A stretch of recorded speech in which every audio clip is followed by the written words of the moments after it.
Hey guys, welcome back to the channel. Today we're finally getting in the Tesla Model Y long range review for you. It's been just about 6 months since we took delivery of this, so we can give you a proper review now, so stick with us. All right guys, so let's just go for a quick walk around here.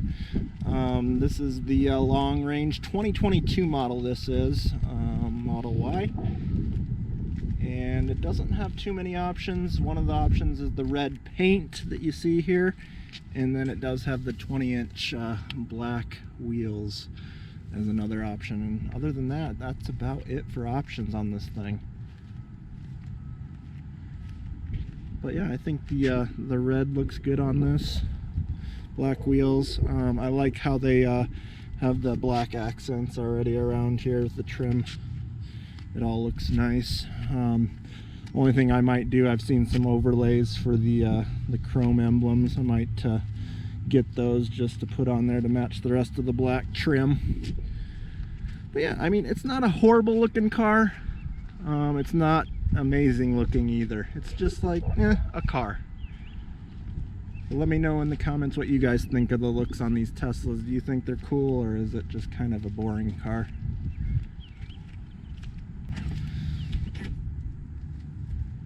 So just the black interior in here.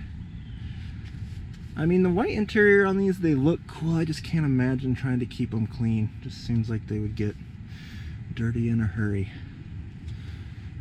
Yeah, it is dirty in here. We did get some rubber mats that are easy to remove and clean. But that is one thing that I do like about this Model Y, is it has tons of room in here.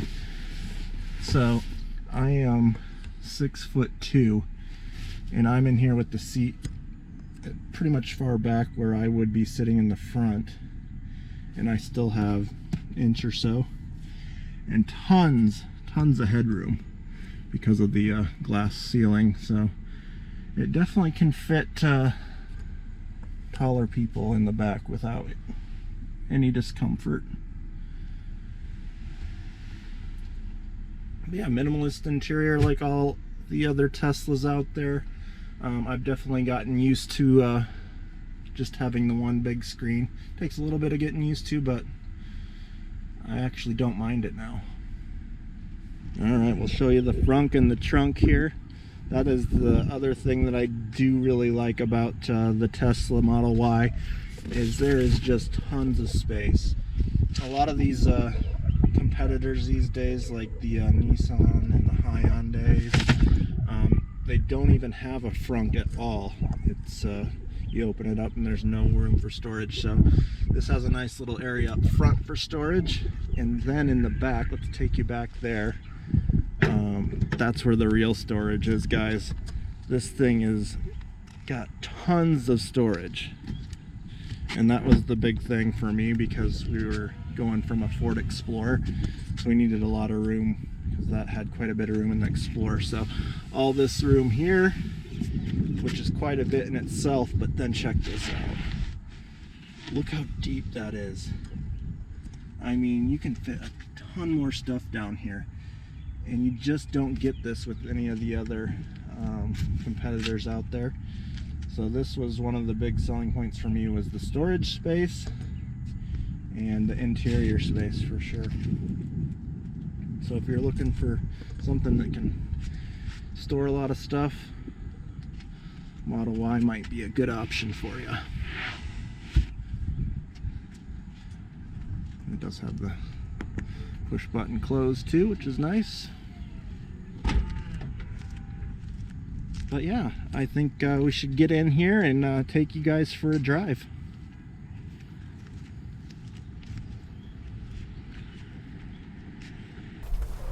Okay guys, let's go for a drive here in the Model Y. And yes, the acceleration never gets old in this thing. Definitely one of the highlights of having an electric vehicle is just the instant torque. I mean, eventually once everybody has electric cars, you probably won't be able to speed past everybody in a hurry, but for right now in Midwest Iowa, there's not many Teslas. There's just a handful here in my city, here in the Midwest. So, but yeah, doesn't have any sound of a gas-powered car, but it definitely has the torque. But what has it been like living with this for 6 months? Well, we got it going into winter time here in Iowa, and so it was kind of rough because the range is horrible in the colder conditions. There is definitely a big range hit. So we got to experience that at the beginning, so that wasn't so fun. But now that the weather's turned nice, we are definitely getting a lot better range than in the winter months. So definitely keep that in mind if you live in a cold climate, that the range is definitely going to be a lot less in the colder months. So the range has been okay so far in the spring, but one of my biggest complaints, and I didn't realize this was going to be an issue, the Model Y long range supposedly has a range of 330 miles. Well, any electric car that you look at that states a range, do not believe that you will ever get that range. You would have to have perfect conditions, no wind, perfect temperature, basically a lot of in-town driving for the regen braking to help out. Highway speeds, you're definitely not going to get the higher range numbers. So that was something that I didn't realize about EVs, is that high number that they quote is totally unrealistic. You're never going to obtain that number. And that being said, I do mainly in-town driving. It's like our daily driver, but then we do go about 100 miles north and 100 miles south to some bigger cities occasionally. And I thought, being 100 miles away, round trip, 200 and some change would be plenty of power or battery to get there and back. And that's not the case. That was my biggest disappointment. So if I go on that 100-mile trip one way, I'm stopping at a supercharger just to top off a little bit so I can make it home, or at least make it home without having crazy range anxiety. Because typically it's at least blowing 20 to 30 miles an hour in one direction here in the Midwest. We always have pretty windy days.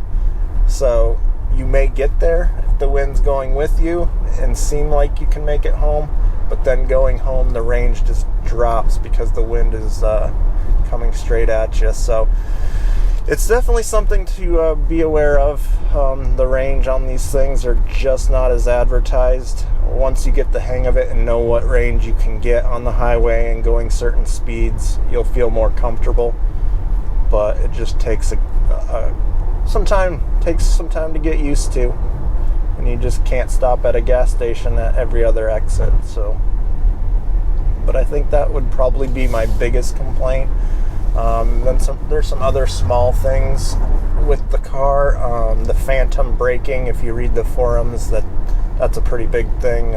We've had that happen a handful of times on the interstate, where the car will freak out if you're in cruise control and it'll just slam on the brakes. That does that in just regular cruise or the autopilot feature as well. So it's definitely a little concerning when that happens, especially if there was somebody behind you. I can't imagine how that would play out, but just be aware that there can be some phantom braking on these things. So enough about the things I dislike. Let's talk about a few things that I do like about this thing. So convenience. This thing is so convenient. Never having to hit a gas station, just having a charger at home. I did end up installing the Tesla 240 volt charger in my garage because my panel is in the garage, electrical panel. So it's easy for me to wire in. A lot of people will hire an electrician, so I don't know how much the cost is if you do that. I wired it in myself, and the cost of the charger was like $350, and then I can charge from like 20 to 90% in 7 hours ish. So overnight for sure if you're that low. But yeah, it's very convenient not having to hit the gas stations all the time. The other convenience feature is like you just get in the car and you hit the brake to initiate the startup, and then you just go. Like a gas-powered car, you gotta have the key, you gotta push the button. Typically, I would let my cars warm up for a minute or two before I would head out. With an electric car, you don't even have to do any of that. You just get in and go. And the heating and the air conditioning, to me, seems like it's a lot quicker to heat up than a gas-powered car if it's been sitting out in the cold for a long time. Because the engine has to warm up for a bit before you start getting the heat. And this, it seems like way quicker for that heat pump. This model has the heat pump and not the resistive heating. So I think it's 2020 or 2021 and newers have the heat pumps in the Model Y. So that's definitely something to keep an eye out if you're looking at a used one of these. But yeah, it does good with the heating and cooling. And then if you start thinking about it and comparing it to like a gas-powered car, all the maintenance things, that's always in my head because I always do my own maintenance.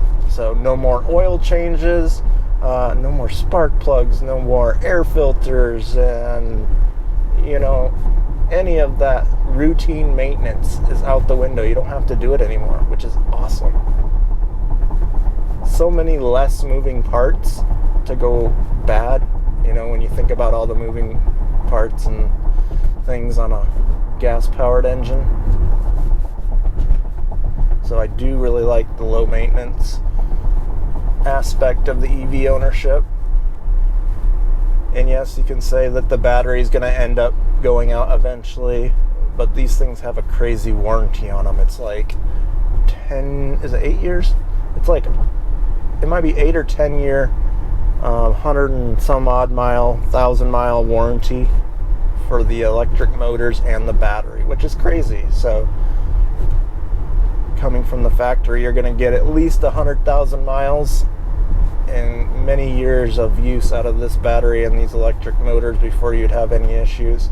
And hopefully in 10 years, if I still had this car, the cost of replacing a battery would get a little cheaper, you'd hope. Alright guys, we just picked up a Draggy, and that's going to be my first time using it here in the Model Y, so we're going to do a 0 to 60 run for you here and see what it gets. So let's do this. Oh man, that torque, it's crazy. There's 60, 4.72 seconds. Let's see what we get in the quarter mile, guys.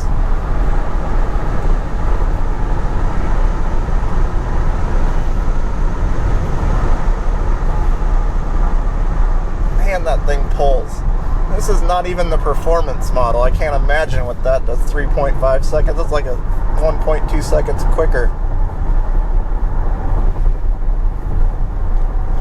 Well, let's check it out and see what we got for quarter mile time. 12.7 seconds in the quarter mile in your daily driver. How about that? That's crazy.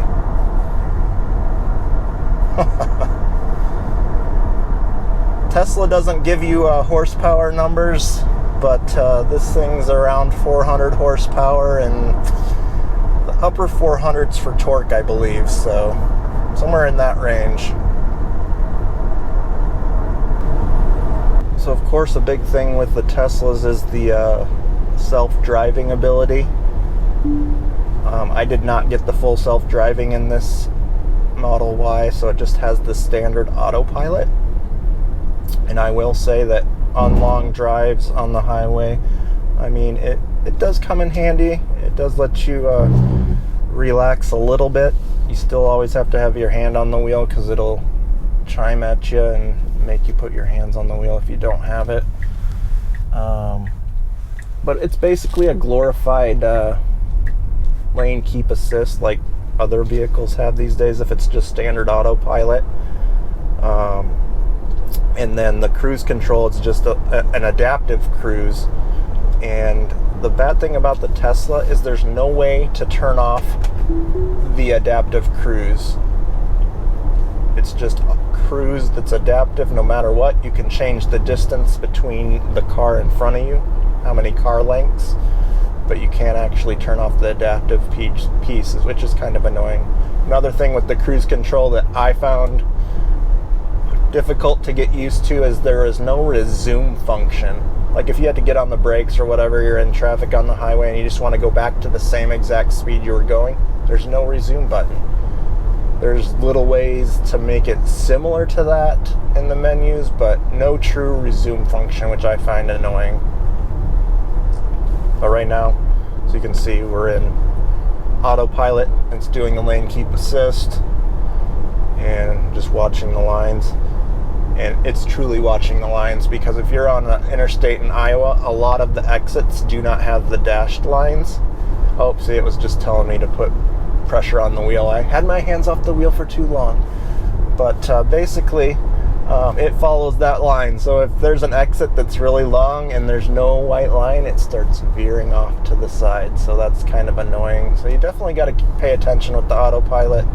It's not true self-driving. Alright guys, so yeah, so far my 6 months of EV ownership has been positive, I think. Besides the range anxiety, if you can get beyond that. You know, Tesla has the best charging network out there with the Tesla superchargers. So it's tough to go with the competition these days until the charging network is up to par for everyone. So we are going to be doing a 2,500 mile round trip vacation here in a couple months. So we'll be making a video on how that plays out. It's going to add about 5 hours of time to my trip each way. And if you know me, I do not like wasting time on the road, but hopefully it goes well and we have a positive experience. That's my last test, in my opinion, to see if I can live with an EV long term, is how that long trip goes. So I'll definitely report back on that for you guys. Alright guys, that about does it for the 6-month ownership review of the Tesla Model Y long range. Like I said, I don't have any major complaints besides the range not being true, so don't ever trust that, and maybe the phantom braking. But definitely subscribe to the channel if you haven't already, guys. Stay tuned for the next video. Have a good one.